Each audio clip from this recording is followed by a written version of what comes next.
Hey guys, we often hear the expression, there is safety in numbers, especially when people need to emphasize some collective action or there is a need for teamwork when they understand that it would be hard to make a change on their own, or even when they're looking for an excuse. However, there's also an expression about a one-man army, meaning that even one person is capable of achieving a lot, capable of changing the lives of dozens of people, capable of literally moving mountains if it's ever needed. Today we're going to talk about a man who proved that nothing is impossible for a determined person. His story began many years ago, in distant 1959, when a young 23-year-old man named Huang Dafa returned after studying in the city to his home village of Haowangva, located in the north of China's Huzhou province. After having spent a few years in the so-called civilization, all he found in his home village was hunger. His fellow villagers were extremely poor, and the only thing that saved them from starvation were potatoes and corn, which they grew. But the worst part was that the village had no water. The only well was drying up each year. They used it in turns, strictly observing the rules, which was barely enough to cook food. Therefore, they couldn't even grow the most basic of the Chinese culture grains, such as rice. They simply didn't have enough water. Moreover, the Haowangva village didn't even have the most basic utilities, such as electricity. And of course, they had no roads, as the village was cut off from civilization by a mountain. The man had many ideas. He wanted to change the situation like no one else, and as he then thought, people united by a common idea would turn the undeveloped, God-forsaken village into a modern and successful settlement. He couldn't have even imagined at the time what hardships he'd have to face and how many years of his life it would take for him to turn his dream into a reality. Huang decided to significantly improve the lives of his fellow villagers and set several goals for himself: to build a road, to bring electricity, and solve the water shortage problem. It is for these good intentions that the villagers elected him to the position of head of the village that same year.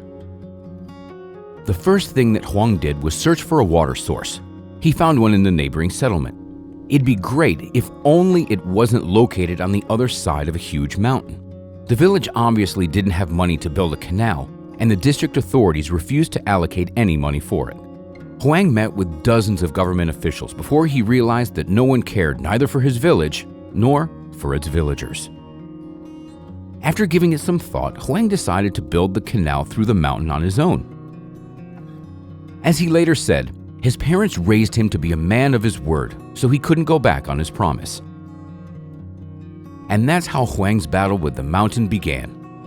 Armed with a pickaxe and some of the most primitive tools, the man began to make a tunnel in the mountain. Looking at these pictures, it's hard to believe that he dug the first 100 meters alone without any help. The work was further complicated by the fact that the canal went along the steep side of the mountain, and the risk of just falling off one day was huge. The villagers initially supported Huang's idea, but as it often happens, when it came to doing the actual work, he was left alone with his pickaxe and the mountain. It took over 5 years for the locals to notice the changes and to actually believe in the crazy plan of the head of the village. Soon, other like-minded people began to join him. There were more and more of them each year, reaching almost 300 people eventually. And 10 years later, the 200-meter canal in the mountain was ready. But to everyone's disappointment, it turned out that since the enthusiasts lacked knowledge of irrigation, all their work was in vain. The long-awaited, vital water didn't come. Jumping ahead, I'll say that now this canal is used as a tunnel to shorten the path through the mountains, but the main goal still wasn't achieved. Perhaps someone else would have given up, especially after failing to deliver on his promise, but not our guy. Having failed, Huang went to the city for a few years to study the principles of water supply. Having completed an internship at one of the hydroelectric power plants, he came back with the necessary knowledge and experience. He was also able to convince the district administration to allocate 60,000 won, which is about $12,000, to the poor village, while the villagers, who continued to suffer from the never-ending drought, donated another $2,000. And thus, the work on getting the water supply from the village had resumed. When Huang began to build his first canal, he was still very young, only 23 years old. And when he was finally done, he was already a 58-year-old man. One could say that Huang's entire life was dedicated to that canal through the mountains. He was a hostage of the canal at his own free will.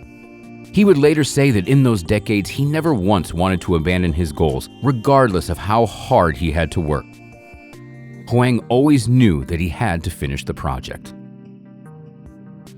In 1992, the work of the second canal began, and this time Huang was sure it would work.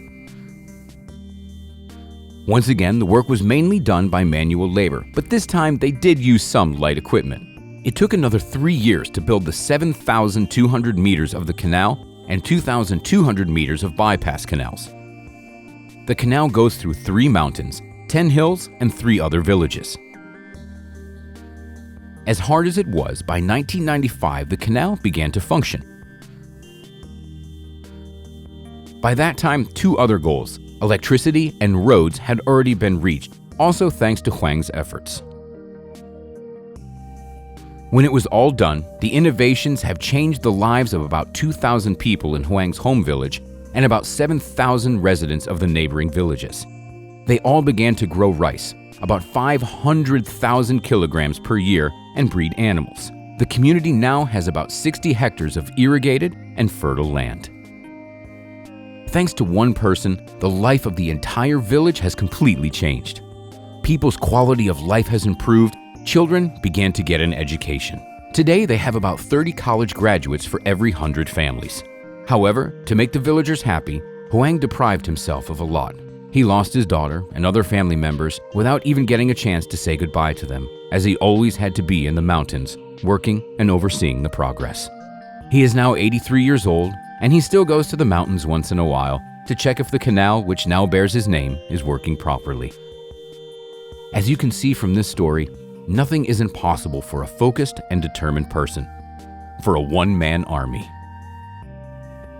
It took 36 years of his life to make his home village wealthy and to win his battle with the mountain. So friends, do you agree that anyone can change the course of history? Don't forget to comment. We'd love to hear your opinions. Well, that's it for today. Rate our video if you liked it, subscribe to our channel, and give us a thumbs up. We'll see you next time.